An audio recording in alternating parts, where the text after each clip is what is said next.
The Farm Women's Group, Common Ground. Common Ground is a group of farm women who want to be a resource for consumers who want to know more about how their food is grown. So today we have Karol Swan here from the York area. Always great to see you, Karol. It's always so fun to be here and so fun to do research on what I want to talk about. Cool. It's yeah. fun. Yeah. How's everything in your area? Good. I think corn's about done. Few beans.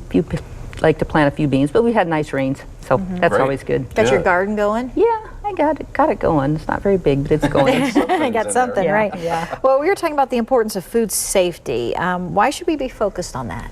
Just to keep from getting sick, because first of all, our producers and our food processors and our retailers, they're so diligent. They have, biosecurity and checks and balances and quality assurance, and they have dates on things. They work so hard to make sure that our food's safe. And our food is wholesome. If it gets that far to the retail, it's going to be wholesome no matter what. But they work so hard to keep us safe. So when we purchase it, really, it's up to the consumer. Once you purchase it and get it in your house, it's pretty much up to the consumer to keep yourself safe and your family safe, because all the safety aspects have been taken care of to your door. So there's 4 things that are really, really important. It's clean, separate, cook, and chill. I think we have a graphic to show of that as well. Yeah. And the cleaning part, this is our worst thing. Our hands are our worst enemy when it comes to clean, because our hands, we touch things, we touch our pets, we touch our car doors, we touch our surfaces, so our hands just carry a lot of bacteria.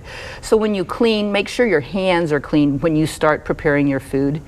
And you also want to rinse, like your vegetables and fruits. Just go ahead and rinse them, and plain water is recommended by the USDA. They all, there's these commercial things you can buy. Right. They've suggested maybe chlorine or whatever to rinse, but the USDA says just use plain water. And of course, like when you cut your melons, we kind of forget this. If you scrub them, if you don't cut them, there's dirt on them, and when you cut with a knife, that just pushes the dirt and bacteria right to the melons. So you want to just make sure everything's clean, your surfaces are clean. And then the next thing is to separate. When they talk about separate, that goes along with cleaning. Have 2 different cutting boards.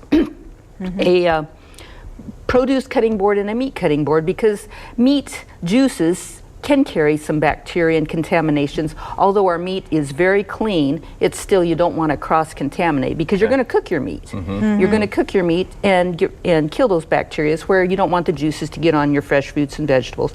So that's where the separate comes in.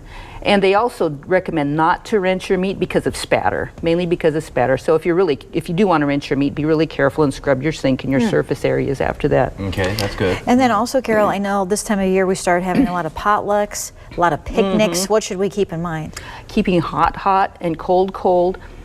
It wouldn't hurt to, like your little crock pots at these things, make sure it's hot, but you do have a 2-hour kind of time frame. They always recommend a 2-hour time frame.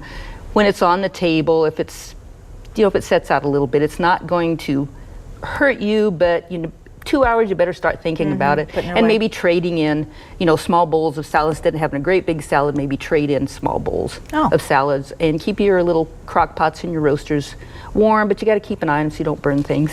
Yeah, some good reminders there, Karol, and I know we had some other things to get to, but maybe in our next time you come and be with us, we can talk about expiration dates and some of those things too, because that's a lot interesting as well. It is. Yeah, it's a kind of a whole nother topic. Yeah, okay, great. Well, thank you for coming in today. Yeah, well, thank you very much. Clean, like I said, clean. Good reminders there. And you have a recipe, so yes, I do. We're excited about that. Yes, I do. Okay, very good. All right.